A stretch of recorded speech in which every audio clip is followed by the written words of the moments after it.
Hello, everyone. I'm trying to get my morning voice working here. You wake up in the morning.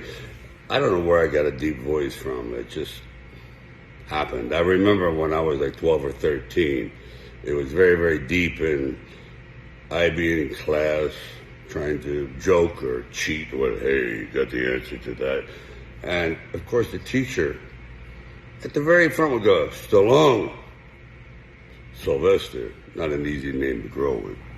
Not an easy name to grow up with, I should say.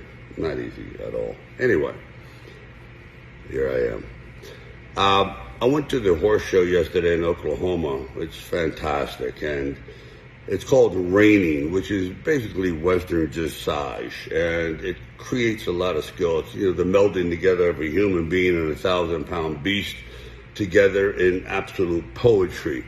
But the one thing I noticed, when you think of horse, you think, oh yeah, cowboy. These magnificent creatures, by the way, I would say they were tended to by 90% women.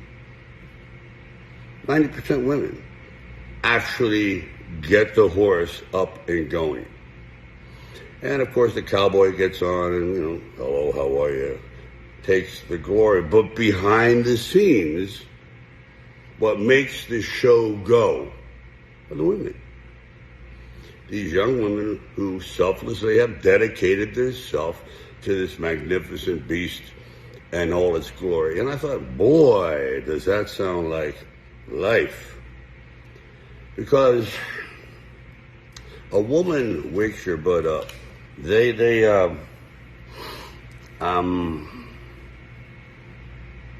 push you. They test you. They want to know what you're made of. They want to know what you're scared of. And they're going to protect you more than the biggest gun you could ever imagine. They are the full package. They get the animal ready for the competition called life.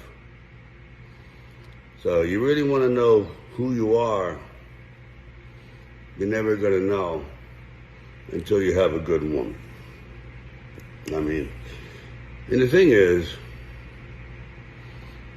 I'm pretty motivated, like many men and women, motivated, but they can motivate you more. Different, and it's a different thing than your buddy telling you, hey, get in there, man, pull up your socks and knock that guy out, or go for it, come on, let's get him. Different thing, whole different thing. They come into you through millions of years of instinctual development, culturally, spiritually, and actual genetic development. They know how to push the maternal button. I don't give a shit how tough you are. We all need it. We need it. To be a great man, you need to be nurtured in the proper way.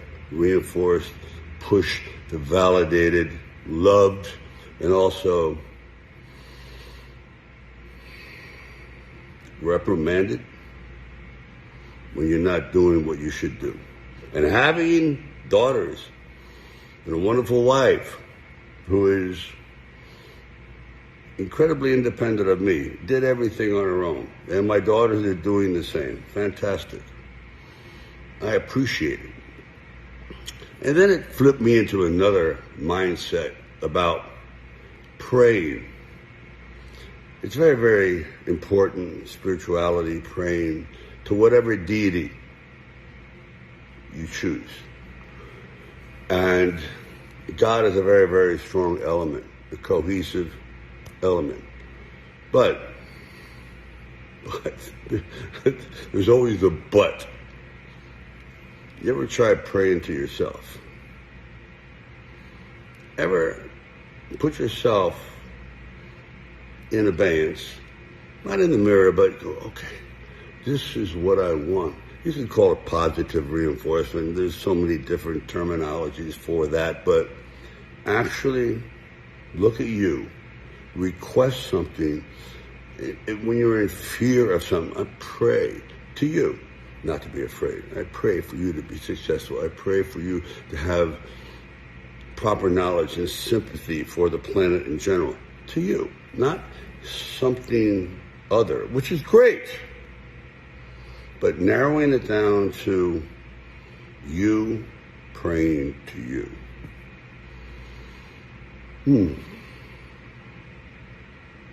I think is an interesting concept. Keep punching.